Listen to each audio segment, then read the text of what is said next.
Imagine an era when the bright lights of Tinseltown beckoned ambitious souls to the big screen, a time when Hollywood's golden facade promised glamour, but behind the scenes, strict studio systems ruled everything with an iron fist. In the late 1930s, that system was close to unassailable, yet out of nowhere emerged a woman who refused to bow down and play by the rules. A fierce, intelligent actress named Frances Farmer. She was a star that shone differently than the rest. Brilliant, opinionated, unpredictable, and entirely unwilling to conform. At a time when female performers were expected to smile, look pretty, and do as they were told, Frances blazed her own perilous trail. Her uncompromising stance became both her hallmark and her undoing. Today, let's dive into the last days and painful death of a rebel who refused to be tamed, unravel the horrifying experiences she endured under a system all too willing to punish her, and explore why she remains an enduring symbol of defiance and tragedy long after her passing. Born in 1913 in Seattle, Washington, Frances Farmer was never destined for a conventional life. Even as a child, she developed a reputation for her precocious intellect and restless curiosity. She was known to challenge teachers, question the status quo, and push back against any attempts to pigeonhole her into neat little categories. By the time she was in her teens, she was attracting attention for her outspokenness and her refusal to pretend she believed in things she did not. In 1931, a youthful Frances wrote an essay titled God Dies, exploring her atheist or agnostic views, a piece that stirred fierce backlash from conservative communities. Many people at the time were absolutely scandalized by her stance, labeling her irreverent at best and dangerously radical at worst. For Frances, though, this outcry was little more than a sign that she was marching to a different drum. It wouldn't be the last time her beliefs set her on a collision course with society. Frances's foray into performing began in college, where her dramatic talent became evident to anyone who saw her act. Strikingly beautiful, she had cheekbones that could cut glass and a gaze that communicated intense intellect. Producers took notice, and it didn't take long before an offer from Paramount Pictures arrived. Hollywood had a certain formula for female stars back then. Wear the right dresses, smile at the right cameras, say the lines exactly as written, and above all, never upset the powerful studio heads who wielded enormous influence. At first, Frances might have seemed like the perfect find, an exquisite face, a captivating screen presence, and strong enough acting chops to carry serious roles. But from day one, she made it clear she was not going to be molded into a sweet, compliant Hollywood starlet. She arrived in Hollywood in the mid-1930s, a time of rapid expansion for the movie industry. Glamorous set pieces, comedic capers, and period dramas were churned out in an almost assembly line fashion, with the studio brass controlling everything, down to whether an actress could cut her hair or marry. Frances, with her contrarian streak, ran up against that system pretty much the moment she set foot on a studio lot. While her first major assignment was in the 1936 film Come and Get It, she would not simply accept any next project the studio threw at her. She refused several roles she deemed inferior, argued with directors and producers, and took very public stands criticizing the formulaic nature of the pictures being made. Hollywood loved a strong, sultry presence on camera, but only within the parameters it dictated. So when Frances started voicing opinions that didn't align with the company line, her star power became overshadowed by her difficulty. That defiance reached a flashpoint when she openly criticized what she perceived as manipulative tactics by her own studio's publicists. Studios commonly orchestrated publicity stunts to help shape an actress's brand, from manufactured romances to ginned-up feuds. Frances made it known that she despised such contrivances. She wouldn't simply smile and wave for gossip columnists if she disagreed with the spin being put on her personal life.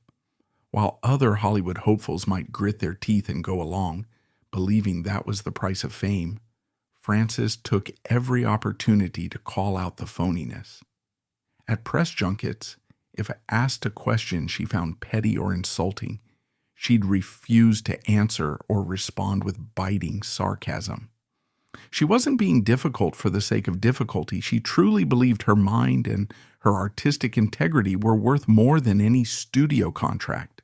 But in an industry where women were often labeled over-emotional or hysterical, the moment they deviated from expected norms, her reputation for rebelliousness grew. And it wasn't the kind of rebelliousness Hollywood found charming. Frances's progressive political views didn't help matters. She was known to attend meetings that championed social equality and read leftist literature. This made her suspicious in the eyes of studio bosses, who were, by and large, extremely conservative. The word communist was thrown around easily at that time, especially as the country teetered toward the red scare paranoia of subsequent decades. Whether or not Frances truly subscribed to any radical politics is less important than the effect these rumors had on her standing. Labeling someone un-American or subversive was a surefire way to isolate them in Hollywood. Executives who had once scrambled to sign her began to see her as a PR liability. Then there was that infamous quote, "I don't believe in God, and I don't believe in Hollywood." In conservative 1930s America, religious skepticism was already taboo, but to also slam Hollywood in the same breath, that was career suicide in the making. The press latched onto the statement and hammered her relentlessly. The reaction from studio heads was swift. They started cutting off prime roles, giving her fewer lines, or assigning her to lackluster projects as a way to humble her. Rumors began circulating that Frances was difficult on set, an especially damning label in a business that prized compliance above almost anything else. Even audiences who were initially captivated by her on-screen presence started hearing these rumors. It created an undercurrent of tension around her name, and eventually the offers for meaningful roles began drying up. In a short span of time, Frances went from being hailed as an exciting new star to a problem that needed to be carefully managed, if not entirely disposed of. Here's where the story takes a darker turn, and it's a cautionary tale about how easily a system can dismantle an individual who steps out of line, especially a woman. As her stardom waned, Frances found herself increasingly isolated. She tried stage acting in New York, hoping that a live theater environment might be more tolerant of her creative independence. But between her refusal to play the Hollywood game and her spiraling personal struggles, life became complicated. She was arrested multiple times, some for driving offenses, some for alleged disorderly conduct. Each arrest spawned sensationalized headlines that painted her as an out-of-control diva. Tabloids reported every outburst, every slip in her composure, feasting on the narrative of a fallen star unraveling. Meanwhile, she was having heated conflicts with her mother, Lillian. The tension between them had simmered for years, due to generational differences and conflicting personalities. Lillian was a domineering figure who believed she knew what was best for her daughter, while Frances clung to her autonomy with everything she had. Into this toxic family dynamic marched the psychiatric establishment of the era, an institution that, at the time, had little oversight and a great deal of leeway in diagnosing and confining people. When Frances's outbursts and erratic behavior became more public, her mother took the step of having her committed. Frances was institutionalized multiple times, diagnosed with manic depressive psychosis or schizophrenia, depending on which doctor was consulted on which day. Yet one must consider the context. A woman who stood up for herself in a society that deemed such behavior unacceptable was an easy target for the hysterical label. In that era, rebelliousness could quickly be pathologized, and strong women who challenged societal norms were at risk of being declared mentally ill. If the studios had sought to muzzle Frances's voice, the psychiatric system provided the perfect tool. Inside those institutions, Frances was subjected to a range of brutal treatments: solitary confinement, electroconvulsive therapy, ECT, and, according to many accounts, physical and emotional abuse. One of the great controversies swirling around her memory is the extent of the abuse she experienced behind those locked doors. Some sources claim that she was repeatedly assaulted or raped by orderlies. Others focus on the forced shock treatments as a deep violation of her autonomy. Even if a fraction of these horror stories are accurate, it paints a chilling picture. The stigma attached to mental illness in the mid-20th century meant that once you were labeled unstable, your statements, your perspective, your very right to testify about your own experiences could be summarily dismissed. The result was that Frances lost control of almost every aspect of her life. Her mother gained legal rights to manage her affairs, and the once feisty actress found herself with no voice, no freedom, and no recourse. She went from being an academy-fated newcomer to a nameless, voiceless patient shuttled between wards. This process didn't just silence her physically, it tarnished her public image as well. The few people who might have been sympathetic were fed constant updates about her being crazy, dangerous, and unstable, reinforcing the studio narrative. The swift speed with which her entire identity was swallowed by the psychiatric machine is staggering. She became, in effect, a person who was disappeared in plain sight, still living, but erased from the public consciousness.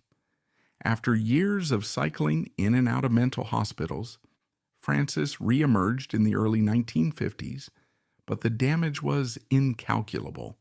She carried deep psychological scars from the trauma she experienced inside. Released back into a world that had largely moved on, she struggled to find anything close to the success or even normalcy she once knew. She took odd jobs, clerical work, hotel desk positions, and for a time hosted a small local TV program. There were, of course, glimpses of the fierce intelligence and charisma that once lit up the screen.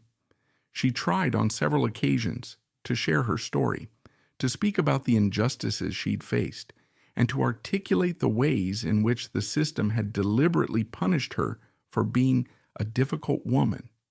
But each attempt seemed to fall flat in a society that still couldn't handle the uncomfortable truth of her ordeal. Frances's final years were a study in quiet tragedy. No longer the glamorous Hollywood star or even the train wreck that tabloids might exploit, she lived on the fringes, effectively exiled from the community that once celebrated her talent. There were no big comebacks, no redemptive arcs on a grand scale. She wasn't welcomed back by the studios. She wasn't given a talk show circuit to recount her tale and reclaim her narrative. Instead, she was a ghost drifting through menial jobs, occasionally recognized by someone who remembered her from the old days. Some fans or reporters occasionally tried to interview her, and while she was willing to share glimpses of her experiences, she never got that blazing platform that might have forced the world to confront what was done to her. In the end, her story was simply too uncomfortable for an industry that thrives on glitz and prefers to sweep its dark secrets under the rug. By the mid-1960s, the once luminous Frances Farmer was suffering from multiple health issues, struggles with alcohol, combined with the after effects of her forced treatments, eroded her body's resilience. Ultimately, she was diagnosed with esophageal cancer, a cruel illness that would claim her life by 1970. She passed away on August 1st of that year, at the age of 56.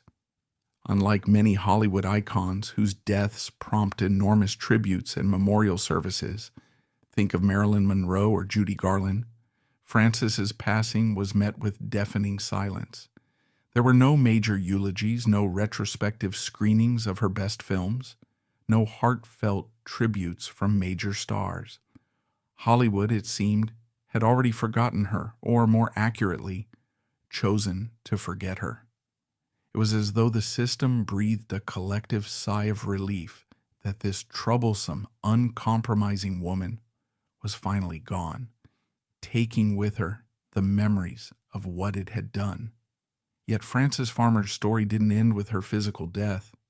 Over the decades, her life has become a potent symbol for anyone who doubts the official narratives that come out of Tinseltown. She represents the side of Hollywood that devours its own when they dare to be too real, too challenging, too unwilling to play the role assigned to them. The film Frances, released in 1982, brought renewed attention to her tragic tale. Starring Jessica Lange, the movie portrayed the raw brutality of Frances's confinement and the heartbreak of her unfulfilled potential. The performance was widely acclaimed, and it spurred a fresh wave of interest in understanding what happened to Frances behind those locked institution doors. Historians, fans, and even modern psychiatrists have scrutinized her case, attempting to separate fact from rumor. While some details remain disputed, did she really have lobotomies performed on her, or was that an exaggeration? There's a general consensus that she was a victim of an era that regarded rebellious women as threats that needed to be neutralized. Popular culture continued to echo her name in unexpected places. Kurt Cobain, another tortured soul from Seattle, wrote the song Frances Farmer Will Have Her Revenge on Seattle with his band Nirvana. Released on the album In Utero, this track introduced an entire generation to the name Frances Farmer, hinting at her story of injustice and exploitation. Cobain, famously anti-establishment and deeply distrustful of mainstream systems, likely found resonance in Frances's tale of defiance and subsequent punishment. Her narrative has also popped up in various TV specials, documentaries, and of course YouTube channels dedicated to forgotten Hollywood stories. She's often hailed as an example of the actress psychiatry tried to erase, an embodiment of how medical diagnoses can be weaponized against those who refuse to submit. The question arises, why should we care about this star from the 1930s, whose name might barely register against the big headliners of that era like Bette Davis or Joan Crawford? The answer lies in the universal themes her story encompasses: artistic integrity crushed by corporate power, free will stifled by archaic societal norms, and a mental health system used as an instrument of control. There's an inherent mystery to her story that keeps us invested. How could someone who once radiated such strength and promise be so completely undone? What does it say about a system that can elevate you one moment and then systematically destroy your credibility, your sanity, and your identity the next? Her life challenges the assumption that stardom equals safety and that talent alone can protect you from the machine. Frances had both talent and an early measure of success. What she lacked was the willingness to comply. And so the machine that had once profited from her face and her voice turned on her with terrifying efficiency. The idea that you could be cast aside, locked away, and have your every statement discredited because you refused to be a puppet, this was and remains a chilling reminder of how power can operate when left unchecked. It's difficult to imagine Frances, in her final days, grappling with the knowledge that she had been largely erased from the collective memory. Friends were few, and her health was deteriorating rapidly. There's a poignant image of her waking up in some modest apartment in Indianapolis. No cameras flashing, no interviews lined up, just the reality of another day that offered no cinematic redemption. She could have once commanded the stage in front of thousands, but the last audience she performed for was mainly hospital staff. She had soared in front of the bright lights, yet she died in a kind of twilight, overshadowed by illness and neglect. And there's the matter of the funeral that never really was. No big Hollywood tributes, no lavish memorial service. She was quietly laid to rest, almost as if to ensure no final wave of sympathy might reignite interest in her story. For a while it worked. Frances remained a footnote, a name occasionally muttered in hushed tones by film historians. Then came the 1970s, a decade which saw a new wave of cynicism toward established authorities. In that climate, her story was bound to resurface. People started asking uncomfortable questions about how a star could vanish so thoroughly. In the 1980s, the film Frances picked up that momentum, forcing mainstream audiences to face the possibility that America's dream factory had a sinister side. Over time, the myth and reality of Frances Farmer merged into a single cautionary tale. Don't deviate too far from the script, or you might pay the price. Yet she has also become a symbol of resilience in certain circles. Some see her as a martyr for women's rights, an example of how outspoken women can be punished by having their sanity questioned. It's an unfortunate pattern that persists in subtler forms, even today. The angry woman trope, the difficult actress label, the attempts to paint women with strong opinions as unstable. Frances Farmer's story predates the Me Too era by decades, but it speaks to the same imbalance of power that has always existed in Hollywood. Studios and networks hold so many cards that an individual who dares to challenge them risks everything. Frances's tragedy is that she didn't merely lose a career, she lost her freedom, her credibility, and eventually her life. But her story also stands as evidence that some wills cannot be completely broken. Even when the system tried to rewrite her story, the sparks of her truth continued to glow, and those sparks eventually found new life in books, songs, and films, ensuring her voice was never entirely extinguished. In modern times, younger generations rediscover Frances Farmer and see parallels in the entertainment industry's ongoing battles. Female pop stars who are placed under conservatorships, actresses who complain about restrictive contracts, or any public figure labeled out of control when they won't comply with corporate demands. Frances's ordeal is a stark historical precedent, reminding us how quickly a narrative can be shaped by those with power. It also underscores the vulnerability of individuals who exist in the public eye, especially women who have historically been subjected to moral scrutiny that men rarely face. It's fitting that her story found echoes in rock music, another sphere often at odds with mainstream norms. Nirvana's Frances Farmer Will Have Her Revenge on Seattle is less about literal vengeance and more about ensuring her name and her story survive. That rebellious energy Frances embodied in the 1930s lives on in each new generation that questions authority. When we hear that track, we might not get all the details of her life, but we feel the rage against the system that wronged her, and by extension, all individuals who have ever been dismissed or pathologized for nonconformity. Frances Farmer is gone, but her presence lingers in the cultural ether, reminding us that rebellion has a price, but that sometimes it's worth paying. Even though she never regained her status or found a fitting platform to fully articulate her experiences, the spirit of her stand against the Hollywood machine continues to inspire. When we think of her final days spent in relative obscurity, we might feel a pang of sorrow. But we should also remember that however battered, Frances Farmer's defiance never completely died, and in that sense the rebel they tried to silence still speaks.